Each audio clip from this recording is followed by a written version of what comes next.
ડેડિયાપાડાના આમ આદમી પાર્ટીના ધારાસભ્ય ચૈતર વસાવા જે દિવસોમાં આદિવાસી વિસ્તારને પરિભ્રમણ કરી રહ્યા છે, કબજે કરવા માટે આક્રમક ભાષણો પણ કરતા નજરે પડી રહ્યા છે, ત્યારે તેમની આદિવાસી વિસ્તારમાં સભા યોજાઈ જ્યાં તેમણે ભાજપને આડે હાથ લેતા શું કહ્યું, વિગતે વાત કરીએ। નમસ્કાર, જય માતાજી મિત્રો, હું છું આપનો મધુસૂદન બારોટ। મિત્રો, આપને જણાવવાનું કે આજે એક નવો સ્ટુડિયો ઓપનિંગ કર્યો છે જેનું નામ છે ઓમ રેકોર્ડિંગ સ્ટુડિયો, જેના આપણા હોનર છે સમીરભાઈ શાહ। જે સ્થળ છે અમદાવાદ પાલડી। તો મિત્રો, ગુજરાતથી બહાર અને ઓલ ઇન્ડિયાથી તમે ક્યાંય પણથી જો સારા ગીતો હોય, કોઈ પણ પ્રકારનું ગીત હોય, તમારે જો ગાવું હોય તો ઓમ રેકોર્ડિંગ સ્ટુડિયોનો જરૂરી મુલાકાત લેજો। અહીંયા બહુ સારું મ્યુઝિક અને બહુ સારા પ્રકારના ગીતો મળી રહેશે, જેમાં નામી અનામી તમામ પ્રકારના કલાકારો અહીંયા રેકોર્ડિંગ માટે આવે છે અને આવશે। તો જલ્દીથી જેટલું બને એટલું આ ઓમ રેકોર્ડિંગ સ્ટુડિયોનો કોન્ટેક્ટ કરો, પાલડી। દર્શક મિત્રો, સ્કાયનેટ મીડિયામાં આપનું સ્વાગત છે। સ્થાનિક સ્વરાજ્યની ચૂંટણીને લઈને તમામ રાજકીય પાર્ટીઓના નેતાઓ પ્રચાર પ્રસાર કરી રહ્યા છે। અંતિમ ઘડીઓ જે પ્રચારની ગણાઈ રહી છે તેમાં સભાઓ ગજવી રહ્યા છે, મતદારોને રીઝવવાના પ્રયાસો કરી રહ્યા છે। ત્યારે આદિવાસીના ફાઇબ્રાન્ટ ધારાસભ્ય ડેડિયાપાડાના ધારાસભ્ય ચૈતર વસાવા આદિવાસી વિસ્તારો ખૂંદી રહ્યા છે, ભાષણો કરી રહ્યા છે અને ભારતીય જનતા પાર્ટી ઉપર આકરા પ્રહારો પણ કરતા જોવા મળી રહ્યા છે। તેઓ ભૂતકાળમાં તેમનો જે જેલવાસ થયો તે ઘટનાને પણ યાદ કરી રહ્યા છે અને આ મુદ્દે સરકારને ઘેરી રહ્યા છે। ત્યારે વિવિધ બાબતોને લઈને ધારાસભ્યએ ફરી એકવાર હુંકાર ભરવાની શરૂઆત કરી છે। આદિવાસી સમાજ સામે તેમણે આક્રમક ભાષણ કરતા ભાજપને દિવસે તારા દેખાડ્યા છે ને એ ઘટનાના દ્રશ્ય સામે આવ્યા છે, જેમાં શું કહી રહ્યા છે ધારાસભ્ય ચૈતર વસાવા, તેમને સાંભળો। જરા જોરથી હા કે ભૂખ તો અમને બી લાગી છે, તમે બી ભૂખા છો મને ખબર છે, પણ અમે બી ભૂખા છે। સવારના પ્રોગ્રામો ચાલે છે એટલે મોડું થયું છે, માફ કરજો, પણ નારા થોડા લગાડવા પડશે કેમ કે આટલામાં ભાજપના ઘણા નેતાઓ રહી છે। એક બે જણને મોકલેલા પણ હશે કે ભાઈ વિડીયો બનાવી લાવો, મોકલેલા હોય ને તો એમાં વિડીયોમાં ભલે એ લોકો વિડીયો ઉતારતા, એમાં નારા તો આપણા જોરથી લાગવા જ જોઈએ, બરાબર ને? ભારત માતા કી, ભારત માતા કી, ધન્યવાદ, જય જોહાર, જય જોહાર। આજની પ્રતાપનગર ક્રાંતિકારી ભૂમિ પર વિજય વિશ્વાસ સભામાં અમે ઉપસ્થિત થયા છે, ત્યારે મારી સાથે જેમણે હમણાં માર્ગદર્શન પૂરું પાડ્યું અને હર હંમેશ લોકોનો અવાજ બનતા, લોકો માટે લડતા એવા નર્મદા જિલ્લાના પ્રમુખ નિરંજનભાઈ વસાવા, સાથે આપણી જિલ્લા પંચાયત બેઠકના ઉમેદવાર એવા મનીષાબેન, આપણી પ્રતાપનગર તાલુકા પંચાયત બેઠકના ઉમેદવાર એવા રીનાબેન, સાથે ધારીખેડા તાલુકા પંચાયતના ઉમેદવાર એવા સુનીતાબેન, આપણી નાવરા તાલુકા પંચાયતના ઉમેદવાર એવા વસુંધરાબેન, સાથે સિસોદરા તાલુકા પંચાયતના ઉમેદવાર એવા રીતેશભાઈ, મંચસ્થ અમારા સાથી અને આગેવાન એવા મનોજભાઈ પટેલ, સાથે મંચસ્થ આમલેથા જિલ્લા પંચાયતના ઉમેદવાર કૌશિકભાઈ અને તમામ પદાધિકારીઓ અને મોટી સંખ્યામાં આજુબાજુના ગામથી પધારેલા મારા વડીલો, માતા તુલ્ય માતાઓ, બહેનો, યુવાન સાથીઓ, ભૂલકાઓ, બધાને હું મારા નમન કરું છું, જોહાર વંદન કરું છું। આમ તો બધી વાતો કરી જ છે, તાલુકા જિલ્લા પંચાયતના ઉમેદવારના સમર્થનમાં અમે આવ્યા છે, ત્યારે હું બે ચાર વાતો તમારા ધ્યાન પર મૂકીશ। તમે નિરંજનભાઈ ખૂબ સારી વાતો કરી છે કે આમ આદમી પાર્ટી એક એવી પાર્ટી છે, તમે બીજી કોઈ પણ પાર્ટીની તુલના જોઈ લેજો। બીજી પાર્ટીઓમાં એવું હોય કે પોતે સાંસદ હોય તો પોતાની દીકરીને ટિકિટ મળે એવા પ્રયાસો કરતા હોય છે, પોતે ધારાસભ્ય હોય તો પોતાના કુટુંબમાં જ બે ચાર ટિકિટો આપી દેવાના પ્રયાસો થતા હોય છે, જ્યારે આમ આદમી પાર્ટીમાં તમારામાંથી તમને પૂછીને કે ભાઈ કોને લડાવીએ અને તમે જેને નામ આપો એને અમે ટિકિટ આપીએ છીએ। આ મંચસ્થ ઉપસ્થિત તમામ લોકોને તમે જોઈ શકો છો, આમ આદમી પાર્ટી એ આમ લોકોની પાર્ટી છે, તમારા લોકોની પાર્ટી છે, ઉમેદવાર છે તમારા ઉમેદવાર છે। આમ આદમી પાર્ટી કોઈ ચૈતર વસાવાની, નિરંજન વસાવાની, અરવિંદ કેજરીવાલજીની કે યશોદાનભાઈ ગોપાલભાઈની પાર્ટી નથી, એ આપણી બધાની પાર્ટી છે। એટલે આમ આદમી પાર્ટીના ઉમેદવારોને જીતાડવાનું કામ હવે આપણે બધાએ લઈ લેવું પડશે. તૈયાર છો ને બધા? તૈયાર છો ને? અહીંયા સભામાં અમે સવારના 6-7 સભાઓ કરીએ એટલે અમુક ગામોમાં જઈએ ને એટલે ગામવાળા પેલા આગેવાનો અમને કે સાહેબ લોકો તો બહુ બધા આવવાના હતા, હજુ 3000 ના 5000 થઈ જતા, પણ ભાજપ વાળા સભા નહોતા રાખવા દેતા, ધમકાવતા હતા, ડરાવતા હતા. ઘણીવાર સરપંચોને કેવડાવે, સરપંચો કહે કે આવાસ નહીં મંજૂર કરવા દઈએ, તમારું રેશન કાર્ડનું અનાજ બંધ કરાવી દઈશું, તમને પેલું પાણીનું કનેક્શન નહીં આપીશું, મીટર કપાવી લઈશું, પોલીસને ઘરે મોકલીશું, આવી ધમકીઓ પણ આપે છે ને ઘણી વખત. પણ હમણાં 11 વાગવામાં આવશે, 11 વાગ્યાનો સમય છે, છતાં પણ પ્રતાપનગર ખાતે મોટે ભાગના વિસ્તારના વડીલો અહીંયા હાજર છે, યુવાનો, માતા બહેનો, એના પરથી મને લાગી રહ્યું છે આ વિસ્તારમાં પણ હવે પરિવર્તન આવવાનું છે, આવવાનું છે ને આવવાનું છે. અરે યાર, ક્યાં સુધી આ લોકોને 30 વર્ષ તો વરરાજા બનાવીને હૈસો કર્યું જ છે. આપણે કર્યું છે કે નથી કર્યું? વરરાજા 30 વર્ષ સુધી એકની એક પાર્ટીના બનાવ્યા છે. હવે બદલવું પડે કે ના બદલવું પડે? આપણી પાસે અત્યાર સુધી બીજો વિકલ્પ નહોતો એટલે કોંગ્રેસ વાળાને પણ લાવતા હતા, પણ હવે કોંગ્રેસ વાળા બી હતા બરાબર, પણ થોડાક પાછા ભાજપમાં જતા રહીને પાછા આવે ને પાછા એમાં લડવા માંગે, એ બધી ગૂંચવણો ઉભી થઈ, માથાકૂટ ઉભી થઈ. અમે તો ચોખ્ખાન ચંદન જેવા છે ભાઈ, લડવું છે અમારે ભાજપ સામે, બરાબર ને? સહકાર આપવો પડશે કે નહીં આપવો પડશે? કોંગ્રેસ વાળા આજે દેખાતા નથી, ખબર નહીં શું કરે છે ને શું નહીં, એમની શું મીટિંગ ચાલે છે કઈ ખબર નહીં પડતી. અમે તો મેદાનમાં ભાતી દાદાની જેમ બંને હાથે તલવાર લઈને નીકળેલા છે, બસ તમારો સહકાર જોઈએ છે. ડોકું કપાઈ જાય તો ચાલે, પણ લડવાનું તો પાક્કું પૂરેપૂરું લડી રાખવાનું છે. તૈયાર છો ને બધા? એટલે તમારા આશીર્વાદ જોઈએ છે. અમે કોઈ પેલા લોકોની જેમ ધમકાવા નથી આવ્યા, ડરાવા નથી આવ્યા. પેલા લોકો તો ધમકાવીને જાય, ભાઈ મત નીકળવા જોઈએ, હા જોજો પછી હા ગ્રાન્ટ નહીં આવશે, હા પેલું કામ નહીં કરશું, હા નહીં કરશું. અમે તો તમારા પર રાજી ખુશીથી, તમે દિલથી તમને આશીર્વાદ આપી દેવાના કે ભાઈ જાઓ ચૈતરભાઈ, અમે બેઠા છે, આ અમારો હાથ તમારા માથા પર છે. એ વાત તમે કેવ, એ સમર્થન તમે આપો, એના માટે તમને વિનંતી કરવા માટે આવ્યા છે કે અમારા ઉમેદવારોને આશીર્વાદ આપજો અને જંગી બહુમતીથી જીતાડીને મોકલજો. અમે હર હંમેશ તમારો અવાજ બનીશું. આ ચહેરા તમે જોઈ લો, અમારી પાસે અહીંયા સત્તા નહોતી તો પણ અમે પોલીસની હેરાનગતિ સામે એસપી કચેરી અમે ગયા, એસપી ને બેસાડીને કીધું કે ભાઈ અમારા લોકોને હેરાન નહીં કરવાના. પણ પછી સાંસદ ને બધા કે જો પેલા એવા હતા હેરાન નહીં કરવાના કહી ગયા, પણ હેરાન કરો અમે બેઠા છે, કેમ કે અમે કરીએ એમને ના ગમે. એટલા માટે એકવાર કલેક્ટરમાં પણ ગયા, કલેક્ટરે તો ગેટના તાળા માર્યા હતા, કદાચ વિડીયો તમે જોયો હશે, માર્યા હતા ને? અરે ગેટના તાળાને હું અમે કઈ એમને થોડા, અમે તો કૂદીએ ને આ ખેતરોના હાથ એ બધા નદીઓ બધી પાર કરીને આવ્યા લોકો છે, જંગલો બંગલો તો અમે કૂદીને ગયા. કલેક્ટરમાં ઘુસ્યા, પોલીસ વાળા દરવાજા બંધ કર્યા, દરવાજા બી તૂટી ગયેલા, ખબર છે ને બધાને? કેમ કે કલેક્ટરની ઓફિસ એ કોઈના બાપની પેઢી નથી, એ જનતાની પૈસામાંથી બનેલી સેવા કરવાની ઓફિસ છે, એટલે બધાનો અધિકાર છે. કોઈ કલેક્ટર કે એસપી કે અમારો જેવો ધારાસભ્ય સાંસદ બહુ મોટો સાહેબ બનીને ફરતો હોય ને, એને યાદ કરાવી દેવાનો કે ભાઈ તમારો પગાર અમારા ટેક્સ માંથી આવે છે, એટલે એને ખબર પડી જાય કે હું નોકર છું એમ.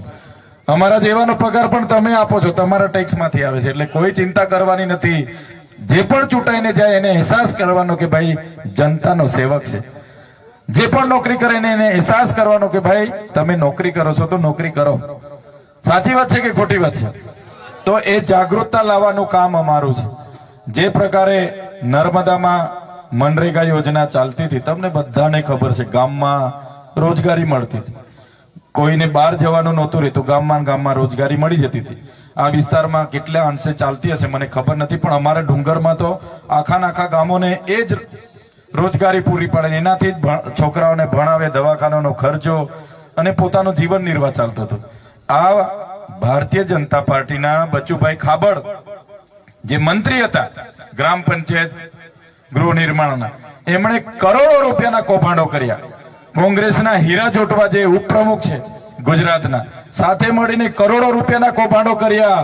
અમે સરકારને કીધું આ કઈ માત્ર બચુભાઈ ખાબડ ને હીરા જોટવા એટલા નથી, એ તો હજુ નંબર જ પડતા હતા. બચુભાઈ ખાબડ, હીરાભાઈ જોટવા, હવે સાંસદ ને ધારાસભ્ય ને જિલ્લા પ્રમુખ બધા આવવાના હતા, પણ ત્યાં સુધી મને ખોટા કેસમાં લઈને જતા રહ્યા. બાકી બધાના ઘરે રેલો જવાનો હતો મનરેગાનો.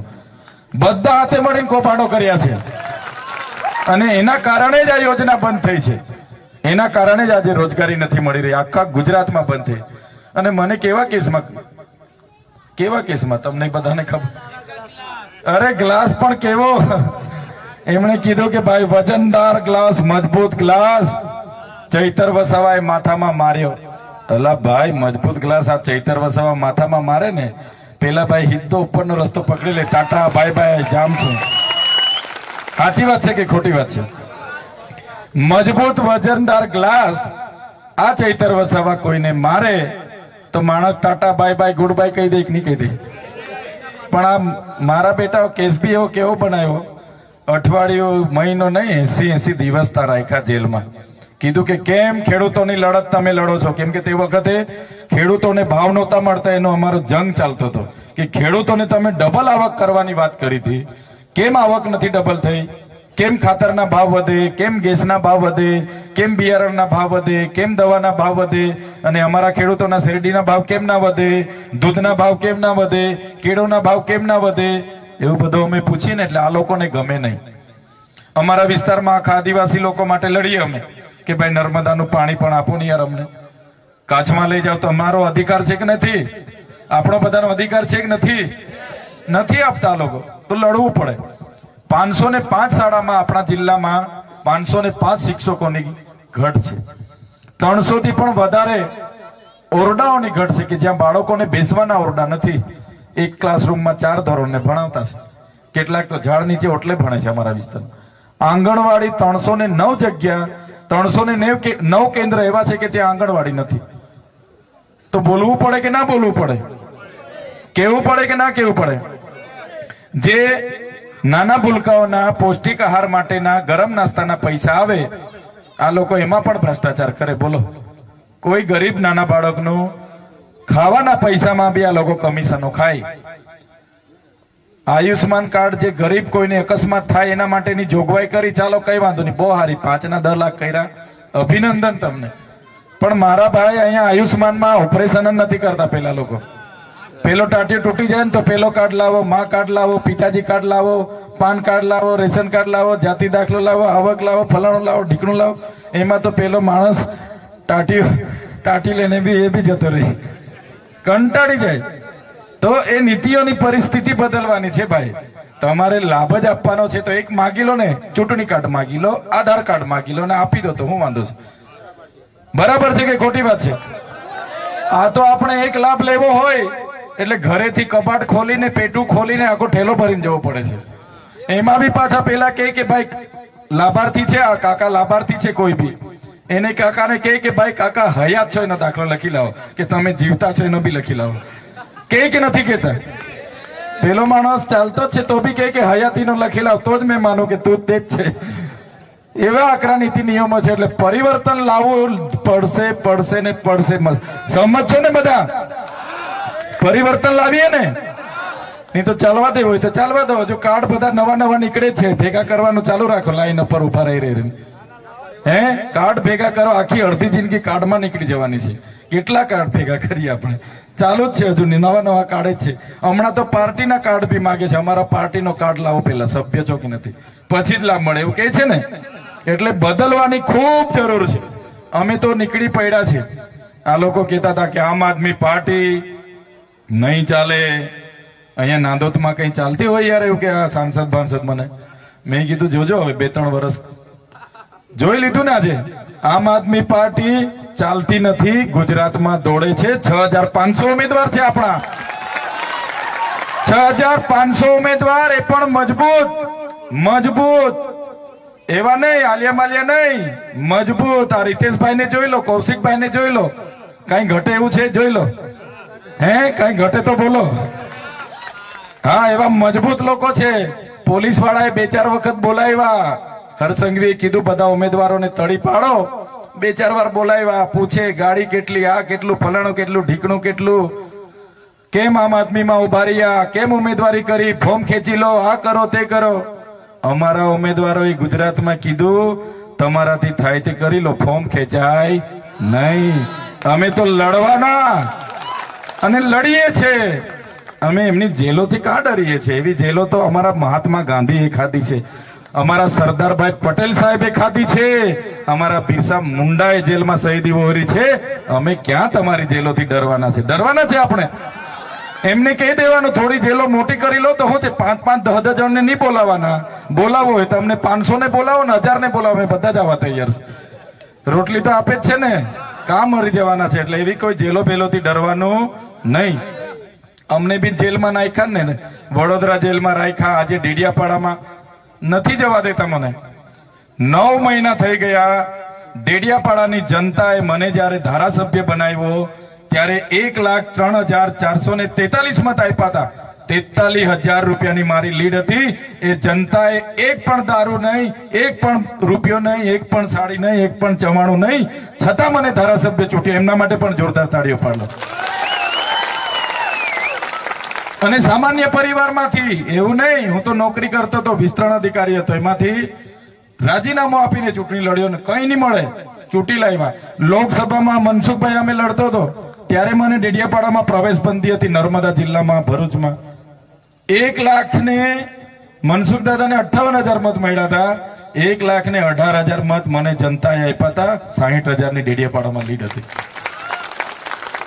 આજે મને નથી જવા દેતા, પણ લોકો જાગી ગયા છે. લોકો જાગી ગયા છે. મેં ચૂંટાયો એના પહેલા તો તલાટી કમ મંત્રી તમને નહોતા મળતા. ત્યાં અમને અમારા વિસ્તારમાં તલાટી કમ મંત્રી ના મળે. આજે તો મંત્રીઓ ત્યાં અઠવાડિયામાં 2-3 મંત્રીઓ આટા મારતા થઈ ગયા. ફળીએ ફળીએ, ગલીએ ગલીએ, ફળીએ ફળીએ જાય છે. અને પેલા ગૃહમંત્રી હરસંઘવી તો જાણે ડેડિયાપાડાના જમાઈ હોય. કાલે બી આવ્યા હતા, એના 15 દિવસ પહેલા બી આવ્યા હતા, એના 15 દિવસ પહેલા બી જાણે કે અમારું ડેડિયાપાડા એની સાસરી હોય એવા આટા જ માર્યા કરે, આટા જ માર્યા કરે. ખબર નહીં ડેડિયાપાડા વાળા હું ખવડાવે છે, કઈ સમજ નથી પડતી. એટલે બધા હવે માળા જપતા થઈ ગયા છે. મંત્રીઓ, તંત્રીઓ, મુખ્યમંત્રી, વડાપ્રધાન સાહેબ બી આવ્યા હતા. છેલ્લામાં છેલ્લા વડાપ્રધાન સાહેબ એમના મેન છે, એને પણ લઈ આવ્યા. પણ ડેડિયાપાડા વાળાએ મને કીધું, ચૈતરભાઈ તમને નથી આવવા દેતા, તમે રાજપીપળા કાર્યક્રમ રાખો કે ગાંધીનગર રાખો, અમે તો તમારા કાર્યક્રમમાં જ આવવાના છે. કાર્યક્રમ કરો એવું કે. મેં કીધું એટલે દૂર નથી, નેત્રંગમાં કરીએ. ચાલો. વડાપ્રધાનના કાર્યક્રમમાં 7,000 પોલીસ વાળા, આશા વર્કરો, આંગણવાડીઓ, ગામ સેવકો, તલાટીઓ, માસ્તરો એમ કરીને 7,000 કર્મચારીઓ, બીજા 2-5,000 લોકો હતા. આપણા નેત્રંગના કાર્યક્રમોમાં લોકો જોઈ લે ને તમે, લાખોની સંખ્યામાં આવી ગયેલા. એ જ જનતાનો પ્રેમ છે, એનાથી જ અમને હિંમત છે, એ જ તમારા આશીર્વાદ છે, એની જ અમારી તાકાત છે. આ લોકો અમારી પાછળ આદુ ખાઈને પડેલા, પણ અમે કોઈનું ખોટું કર્યું નથી એટલે એમનાથી ડરતા નથી. અને તમારા આશીર્વાદ હોય તો કઈ ઘટે ના ઘટે ને. જેલમાં જઈને બી તમારા આશીર્વાદથી છૂટીને પાછા તમારી વચ્ચે આવીને ઉભા છે. જે લોકો કહેતા હતા કે ચૈતરભાઈ નું ખતમ, આમ આદમી પાર્ટી ખતમ, હવે નથી ચાલવાનું, એવા લોકોને પણ આપણી ધરતી પરથી કેમ જુઓ. તુમકો ક્યાં લગતા था नहीं लौटेंगे, तुमको क्या लगता था नहीं लौटेंगे? गलत. जब तक तोड़ेंगे नहीं तब तक छोड़ेंगे नहीं. हमको क्या अंडू पंडू झंडू समझ के रखा है क्या? ये चैतर वसावा है, चैतर वसावा कभी झुकेगा नहीं, लड़ेगा. એવા લોકોને આજે ઊંઘ નથી આવતી. મારી મીટિંગો હમણાં થઈ ને નગાતપોર, હમણાં બધી મીટિંગો કરતા કરતા આવ્યો છું. એના વિડીયો જોતા હશે, કેમ કે 2-4 ને તો મોકલે જ છે લોકો વિડીયો બનાવવા. અને વિડીયો જોહે ને તો રાતે ઊંઘ નહીં આવે એ લોકોને. રાતે ઉઠીને માટલાના 2 ગ્લાસ પાણી પીવા પડશે. કે આ તો બહુ આકરું કર્યું. આજે પ્રતાપનગરમાં બી આટલી મોટી સભા થઈ ગઈ એવું કે છે ને. એટલે ખૂબ સારું છે. આપણે તો દેખીતી રીતે લડવાનું છે, આપણે કોઈ છુપાવવાનું નથી. આ લોકો પૈસાઓ લાવશે, ડરાવશે, ધમકાવશે. મફા કાકા 200 રૂપિયા લઈ લો, મત આપવાના છે. કાકીને બી કેજો, સોમા દાદા આ લઈ લો, છગન કાકા લઈ લો, હા લઈ લો, લઈ લો. ભાઈ લઈ લેવાના. હા, એ કઈ કોઈ કેળો કાઢીને પૈસા નથી આપવાનો. કોઈ મકાઈ વેચીને કે કપા વેચીને નથી આપવા આવવાનો. 5 વર્ષ શાસક પક્ષમાં હતા એટલે ભેગા જ કર્યા છે. ભ્રષ્ટાચાર કરી કરીને 1000 આપે તો કેજો, આ બધું મારે જોવાનું છે. 5000 આપી જા, ભળ્યું જોવાનું છે. ઓકે, 5000 ઠોકી લેજો, પણ મત તો આપણા ઝાડુને જ આપજો. કહેવાનું આ ફળ્યું મારે જોવાનું છે. લાવ, સાચી વાત છે કે ખોટી વાત છે? હા, માગી જ લેવાનો, આપણા છે, પણ મત બગાડવાનો નથી. મત ઝાડુને જ આપવાનો છે. કેમ કે યાર વિધાનસભા ચાલતી હતી, એક બાજુ ખેડૂતો આંદોલન કરે. હું ગાંધીનગર હમણાં 16 ફેબ્રુઆરી થી 26 માર્ચ સુધી વિધાનસભા ચાલે.